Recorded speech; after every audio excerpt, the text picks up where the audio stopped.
दोस्तों नमस्कार। मैं हूँ रोहित कौशिक और आप देख रहे हैं रोहित संवाद। दोस्तों सबसे पहले आपसे विनम्र निवेदन है कि आप हमारे YouTube चैनल रोहित संवाद को सब्सक्राइब करके और हमारे Facebook पेज रोहित संवाद को फॉलो करके जन सरोकार की पत्रकारिता को अपना समर्थन दें।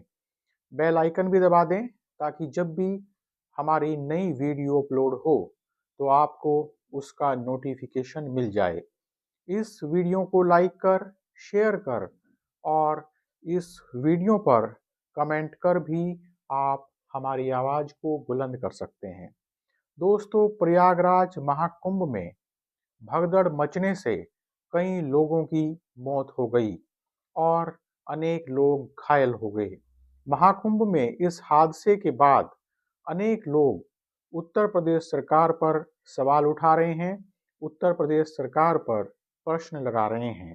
दूसरी तरफ कई लोग उत्तर प्रदेश सरकार का बचाव कर यह सिद्ध करने की कोशिश कर रहे हैं कि इस तरह के बड़े आयोजन में ऐसे हादसों की संभावना बनी रहती है।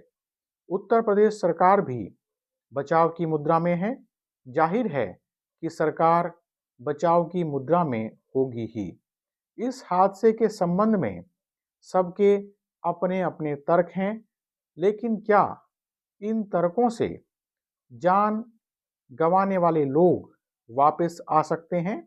इस समय सबका अपना अपना पक्ष है, सब अपना अपना पक्ष चुन रहे हैं, लेकिन हादसे में जान गंवाने वाले लोगों के पक्ष पर विचार करने का समय किसी के पास नहीं है। जिन लोगों की मौत हुई है उनके पक्ष में सिर्फ इतना ही कहा जा सकता है कि क्या इन लोगों को महाकुंभ की भीड़ के बारे में पता नहीं था? यह संभव नहीं कि इन्हें भीड़ के बारे में पता न हो, यह न पता हो कि महाकुंभ में कितनी भीड़ होगी। तो फिर यह भी कहा जा सकता है कि इन लोगों को महाकुंभ में जाने की जरूरत ही क्या थी।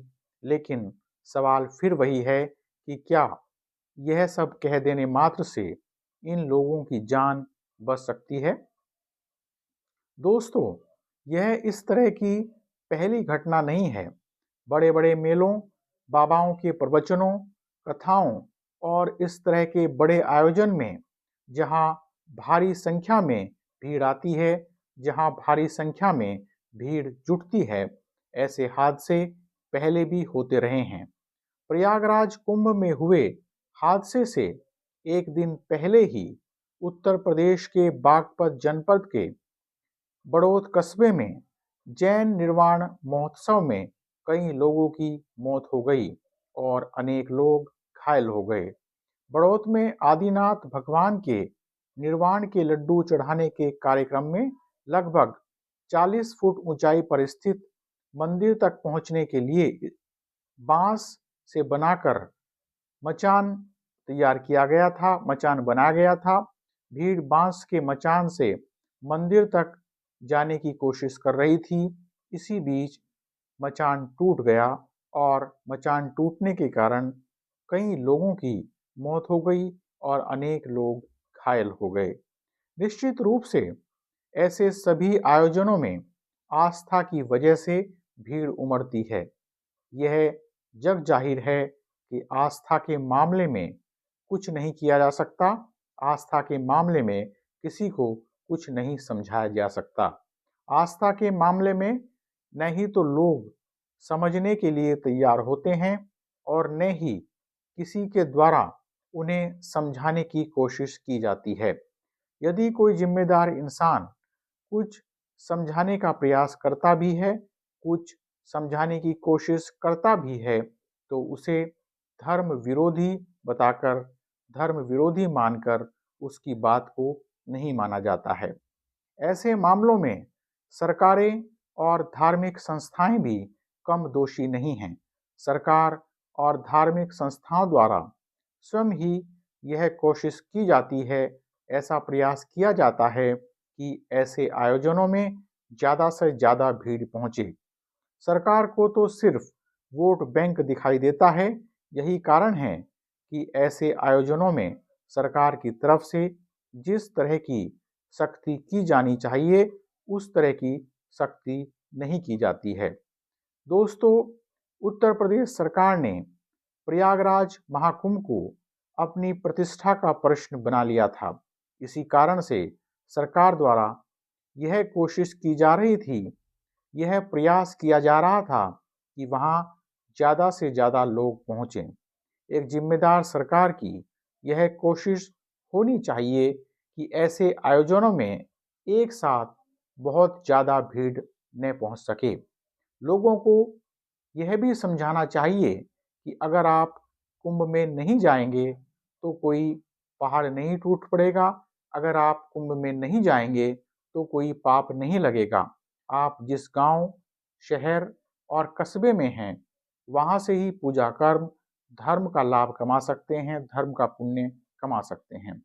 लेकिन प्रयागराज महाकुंभ के बारे में कुछ तो उत्तर प्रदेश सरकार और कुछ अनेक धार्मिक संस्थाओं ने जनता को यह प्रदर्शित करने की कोशिश की, जनता को यह बताने की कोशिश की, यह दिखाने की कोशिश की कि 144 साल बाद ऐसा महाकुंभ आया है, इसलिए इस महाकुंभ में स्नान कर पुण्य का लाभ कमाया जाए, पुण्य का लाभ कमाएं। अगर इस कुंभ में कोई हादसा न होता और यह कुंभ सफलता के साथ संपन्न हो गया होता तो भारतीय जनता पार्टी यह प्रदर्शित करने की कोशिश करती, भारतीय जनता पार्टी यह दिखाने की कोशिश करती कि देखो, हमने इतना बड़ा कुंभ सफलता के साथ संपन्न करा दिया। निश्चित रूप से इस आयोजन में भी कोई हादसा नहीं होना चाहिए था।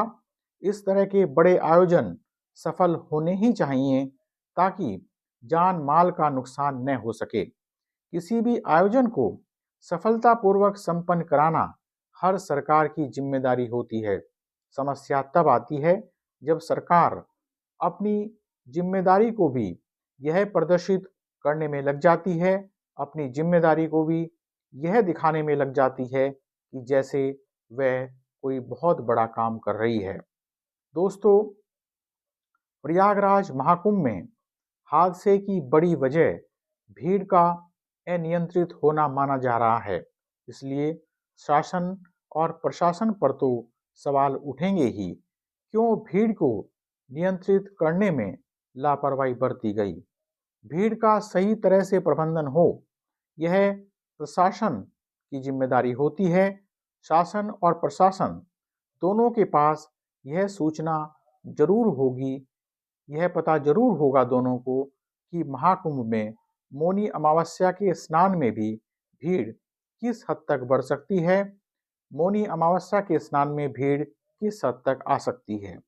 फिर क्यों भीड़ को नियंत्रित करने का प्रबंधन ठीक तरह से नहीं किया गया।